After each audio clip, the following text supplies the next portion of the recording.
ಬೆಂಗಳೂರಿನಿಂದ ಮಹಾರಾಷ್ಟ್ರಕ್ಕೆ ಒಂದು ರೋಡ್ ಟ್ರಿಪ್ ಮಾಡಬೇಕು ಅನ್ಕೊಂಡಿದ್ದೀರಾ? ನಾವು ಈ ಟ್ರಿಪ್ ಅನ್ನ 6 ದಿನ ಕ್ವಿಕ್ ಟ್ರಿಪ್ ಆಗಿ ಮಾಡಿದ್ವಿ. ಇದು ತುಂಬಾನೇ ಡ್ರೈವಿಂಗ್ ಇರೋ ಪ್ರವಾಸ. ಒಂದ್ ವೇಳೆ ನಿಮ್ಮ ಹತ್ರ 10 ದಿನಗಳ ಸಮಯ ಇದ್ರೆ ನಾವು ಕೊನೆಯಲ್ಲಿ ಹೇಳೋ ಬೋನಸ್ ಪ್ಲೇಸ್ಗಳಿಗೂ ಭೇಟಿ ಕೊಡಬಹುದು. ಬನ್ನಿ, ಇಬ್ಬರಿಗೆ 30,000 ರೂಪಾಯಿಯ ಈ ಬಜೆಟ್ ಫ್ರೆಂಡ್ಲಿ ಪ್ರವಾಸದ ಬಗ್ಗೆ ಸಂಪೂರ್ಣವಾಗಿ ತಿಳ್ಕೊಳ್ಳೋಣ.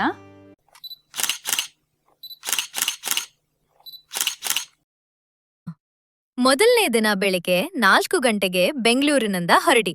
ದಾರಿ ಮಧ್ಯೆ ಚಿತ್ರದುರ್ಗದ ಹತ್ರ ಬಿಸಿ ಬಿಸಿ ಬ್ರೇಕ್ಫಾಸ್ಟ್ ಮುಗಿಸಿ ವಿಜಯನಗರ ಮೂಲಕ ಸೊಲ್ಲಾಪುರ ತಲುಪಿ. ಸಂಜೆ ಹೊತ್ತಿಗೆ ಪಂಢರಪುರ ತಲುಪಿ ಅಲ್ಲಿನ ಶ್ರೀ ವಿಠ್ಠಲ್ ಭಕ್ತ್ ನಿವಾಸ್ನಲ್ಲಿ ಸ್ಟೇ ಮಾಡಿ ಮತ್ತು ವಿಠ್ಠಲನ ದರ್ಶನ ಪಡೀರಿ.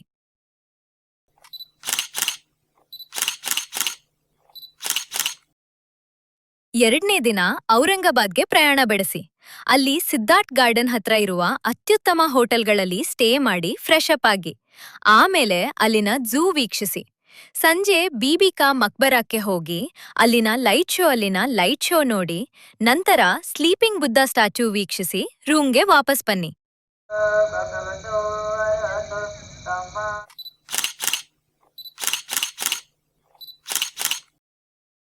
ಮೂರನೇ ದಿನ ನಿಮಗೆ ಆಸಕ್ತಿ ಇದ್ರೆ ಅಜಂತಾ ಕೇವ್ಸ್ ನೋಡಲು ಮುಂಜಾನೆಯೇ ಹೊರಡಿ.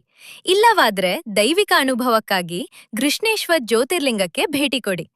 ಆಮೇಲೆ ಇಡೀ ದಿನ ಎಲ್ಲೋರಾ ಕೇವ್ಸ್ಗೆ ಮೀಸಲಿಡಿ. ಕೈಲಾಸನಾಥ ದೇವಸ್ಥಾನದ ಅದ್ಭುತ ಕಲೆ ನೋಡಿ. ಸಮಯ ಉಳಿದ್ರೆ ಸೋನೇರಿ ಮಹಲ್, ಔರಂಗಾಬಾದ್ ಕೇವ್ಸ್ ಅಥವಾ ದೌಲತಾಬಾದ್ ಕೋಟೆಗೆ ಭೇಟಿ ನೀಡಬಹುದು. 4ನೇ ದಿನ ಬೆಳಗ್ಗೆ ಬೇಗ ಚೆಕ್ಔಟ್ ಮಾಡಿ ಶಿರ್ಡಿಗೆ ಹೋಗಿ 7 ಗಂಟೆ 30 ನಿಮಿಷದ ಒಳಗೆ ತಲುಪಿದ್ರೆ ಬಾಬಾರ ದರ್ಶನ ಆಗ್ತದೆ. ನಿಮ್ ಹತ್ರ ಸಮಯ ಇದ್ರೆ ಮಧ್ಯಾಹ್ನ ಪ್ರಸಾದಾಲಯದಲ್ಲಿ ಬಾಬಾರ ಪ್ರಸಾದ ಸೇವಿಸಿ. ಆಮೇಲೆ ಶನಿ ಶಿಂಗ್ನಾಪುರ ನೋಡಿ ಪುಣೆಗೆ ಜರ್ನಿ ಮುಂದುವರಿಸಿ. ದಾರಿಯಲ್ಲಿ ಮಾಲ್ಗಳಿಗೆ ಹೋಗಿ ಶಾಪಿಂಗ್ ಅಥವಾ ಸೈಟ್ ಸೀಯಿಂಗ್ ಮಾಡಬಹುದು. ಅಂದು ಪುಣೆಯಲ್ಲಿ ರಾತ್ರಿ ಉಳಿದುಕೊಳ್ಳಿ.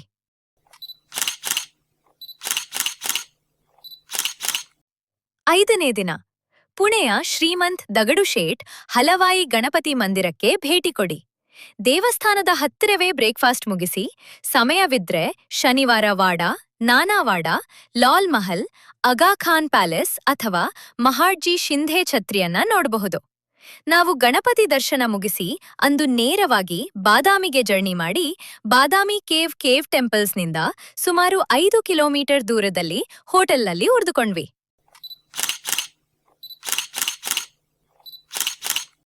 ಕೊನೆಯ ದಿನ ಬಾದಾಮಿ ಕೇವ್ ಟೆಂಪಲ್ಸ್, ಕೋಟೆ, ಪಟ್ಟದಕಲ್ಲು ಮತ್ತು ಐಹೊಳೆ ತಾಣಗಳನ್ನ ಶಾಂತಿಯುತವಾಗಿ ನೋಡಿ ಅಲ್ಲಿನ ಅದ್ಭುತ ಶಿಲ್ಪಕಲೆಗಳನ್ನ ಆಸ್ವಾದಿಸಿ ಬೆಂಗಳೂರಿಗೆ ವಾಪಸ್ ಬನ್ನಿ.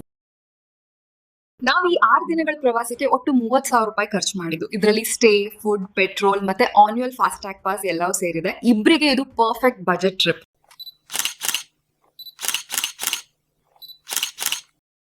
ಒಂದ್ ವೇಳೆ ನಿಮ್ ಹತ್ರ ಹೆಚ್ಚು ದಿನಗಳ ಸಮಯ ಇದ್ರೆ ಶಿರ್ಡಿ ಆದ್ಮೇಲೆ ನಾಶಿಕ್ ಹೋಗಿ ಅಲ್ಲಿ ಪಾಂಡವಲೇನಿ, ದಂಗಾಪುರ ಡ್ಯಾಂ, ಸೀತಾ ಗುಫಾ, ಪಂಚವಟಿ ಘಾಟ್ ಮತ್ತು ತ್ರಯಂಬಕೇಶ್ವರ್ ಜ್ಯೋತಿರ್ಲಿಂಗ ದೇವಸ್ಥಾನವನ್ನ ನೋಡಬಹುದು.